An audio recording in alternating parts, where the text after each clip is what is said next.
such a cool ship! Facing the sea breeze and gazing out at the soaring seagulls. Makes me want to sing out loud! Kazuha, how about I stay here and be the ship's resident bard?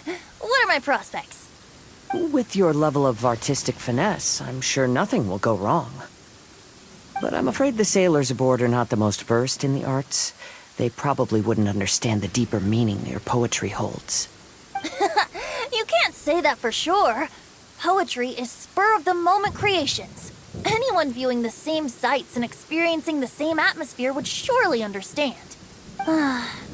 There's a port in Mondstadt too, but I rarely get the chance to board any of the ships.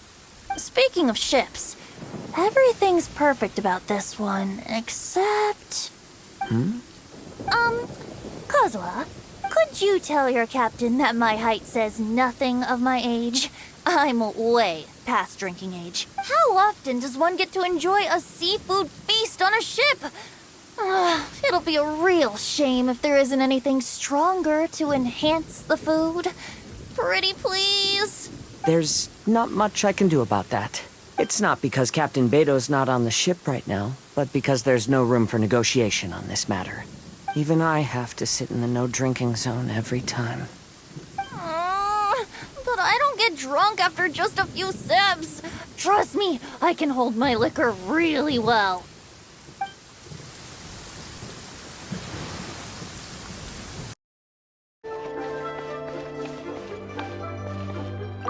The vegetables are fresh, and there are enough wheats and grains stocked up.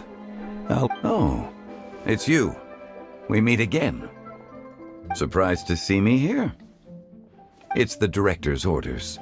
Xiangling worked all day and night at the restaurant during the festival and didn't get to have any time to enjoy the festivities.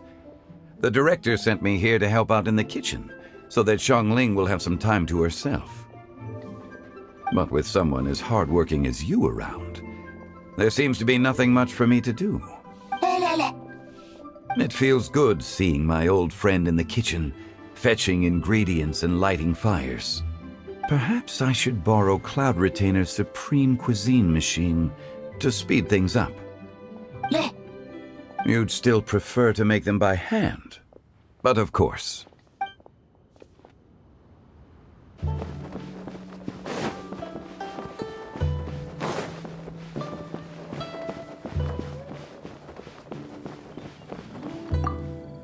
Yen Xiao just came up here with some almond tofu, but I haven't finished everything Xiangling gave me yet.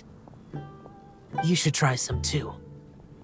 I'm not as experienced in tasting mortal food as you, and I couldn't tell the difference. There must be many different stories to tell of the hustle and bustle of the mortal world, too. You can tell me. I will listen.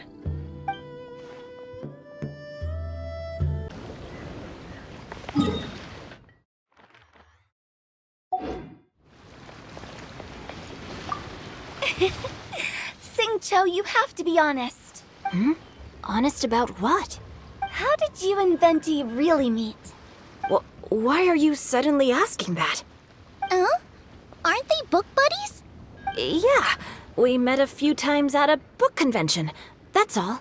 Oh, really? With that extraordinary demeanor and literary talent, he's definitely not just any bard. If he's someone that could hold his ground in a conversation with a consultant, he needs to at least be as talented as me. Perhaps you're overthinking this matter. Hu Tao, Xingqiu wouldn't lie to us. Okay. I'll tell you the truth. Huh? Xingqiu! I'm actually a fan of Venti's poetry. You all know that I love reading, and sometimes come across poetry from Mondstadt. Among those works, I admire the ones penned by Venti the most. Just as Hu Tao said, his artistry is the reflection of his personality, remarkable grace and exceptional literary talent. I guess Venti didn't tell you the whole truth back at the restaurant because he didn't want to embarrass me in front of everyone. He's such a considerate person. Yes, right. I can confirm that.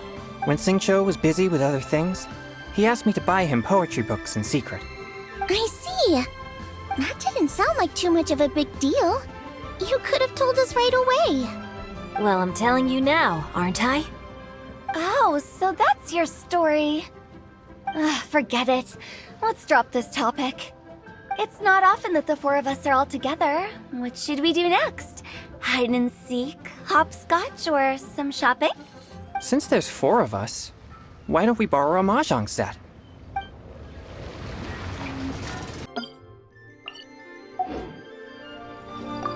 Hey, don't tell me you called me over for just a game of chess. You have to be more specific, Captain Beto. Is it that you find playing chess an uninteresting activity, or that you're unhappy about my lack of novel ideas? If you don't specify what you mean, how could I know what I should do to please you? Of course. I make a single remark and you reply with a full-blown lecture. Maybe we should deal with all official affairs publicly in the future. Might just make things easier. I'd be perfectly happy with that. I'm just worried that Captain Beto's business might be negatively affected. Don't give me that. That woman from Yenshang Tea House sometimes comes aboard to ask for information. She requested the fleet to import some goods, but how could I not know who she's actually working for? Oh, you sure know a lot, Captain Beto. How about I ask her to come over? Or maybe we go straight to her tea house. With one more person around, we'll be able to have some variety in our chess games. I hope that would be less of a bore to you. So, we're still gonna play chess after all.